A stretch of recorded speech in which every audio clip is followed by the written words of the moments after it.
The bridge collapse in Philadelphia happened on May 28, 1983. It was located in South Philadelphia on the Schuylkill River Expressway. The bridge was a joint venture between 4 states, Pennsylvania, Delaware, New Jersey, and Maryland. According to investigators, the cause of the collapse was due to an accumulation of weak steel plates, which were linked together with rivets.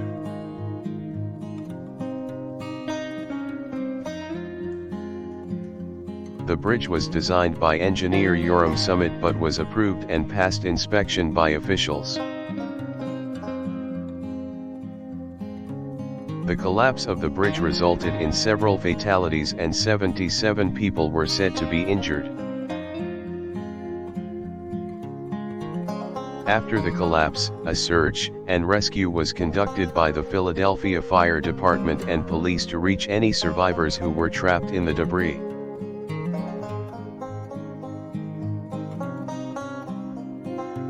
In the aftermath, a federal investigation was launched to determine the exact cause of the collapse.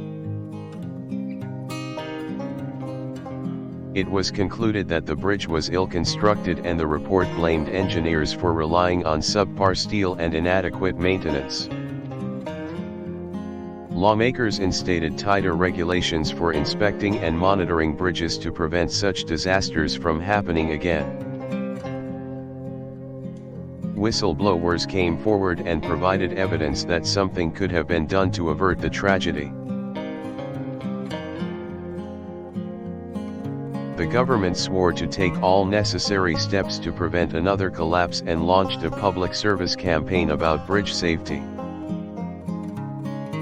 The repercussions of the collapse led to stricter regulations for bridge inspection and maintenance.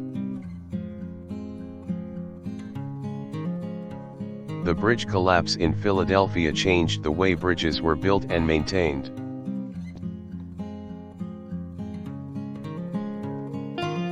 The incident represented the worst bridge collapse in American history and was widely reported by the media. The memorial in Philadelphia is a reminder of the consequences of poor engineering and inexperienced inspectors. The accident was investigated by the National Transportation Safety Board and several state agencies. It was determined that improper procedures in steel fabrication and installation were the primary cause of the collapse. As a result of the collapse, engineers and state officials redoubled their efforts in inspecting and maintaining bridges to prevent something similar from ever happening again.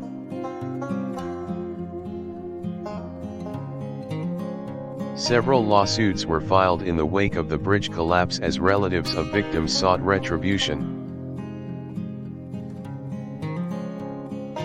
This caused the steel company that fabricated the bridge to declare bankruptcy and the mayor of Philadelphia implementing a program to replace and strengthen bridges.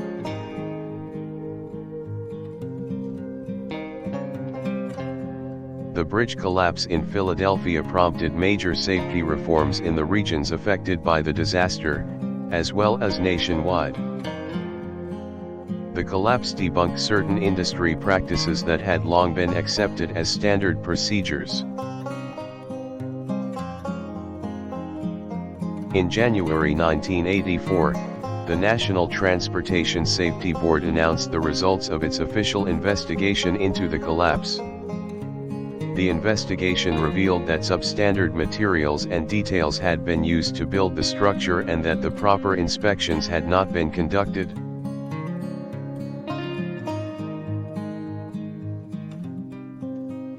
It also revealed that the engineers had not followed the building code and had failed to pay close attention to the construction details.